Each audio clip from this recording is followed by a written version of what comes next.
Bon, pour la question de l'MBT, pourquoi dans les cas expérimentaux, la propagation du message nerveux est bidirectionnelle. فما شكون جاوبهم اصحابها عزيز جاوبها الله خاطر يعملوا l'expérience عليه من غير corps cellulaire. Peu importe, avec corps cellulaire ou non, la propagation dans les conditions expérimentales est toujours bidirectionnelle. Pourquoi? Car l'origine de la propagation est expliquée par la présence d'une zone réfractaire.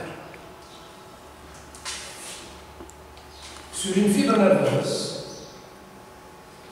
si la stimulation efficace est effectuée au milieu de la fibre, la partie excitée va générer un potentiel d'action.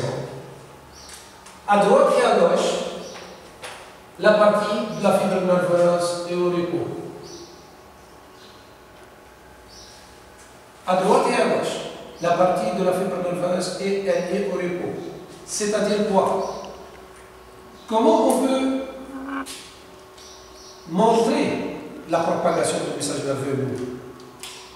Nous, on définit ou bien on explique la propagation du message nerveux par l'attraction des charges positives internes par les charges négatives voisines, ce qui va créer des courants locaux. C'est ça ou non?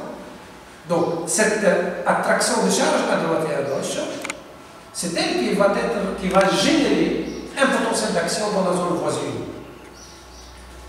Et avec la présence d'une zone réfractaire, le message nerveux se propage dans un seul sens, ne se propage pas dans le deux. Déjà, la propagation du message nerveux. Dans ce cas, lorsqu'on va stimuler efficacement la fibre nerveuse, à droite et à gauche, la fibre elle est au repos. Donc les courants locaux qui vont naître à ces niveaux-là, à droite et à gauche, vont générer aussi bien à droite que à gauche. Il va y avoir de messages nerveux à droite et à gauche. D'où la propagation dans les deux sens. Quoi que l'on soit. Avec présence d'un corps cellulaire ou bien non. Par exemple, si nous avons une fibre nerveuse comme celle-là, et nous avons un corps cellulaire ici, et je propose le montage suivant. Nous avons deux oscilloscopes, O1 à ce niveau-là, O2 à ce niveau-là.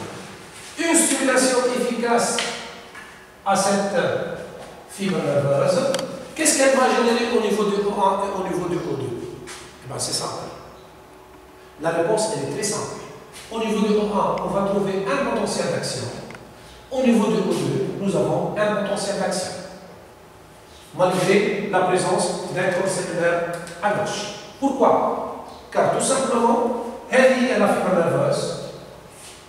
Nous avons une stimulation efficace sur une même fibre nerveuse. Les deux oscilloscopes sont localisés sur la même fibre stimulée, donc on va enregistrer un potentiel d'action dans chacun. Ça va? Merci.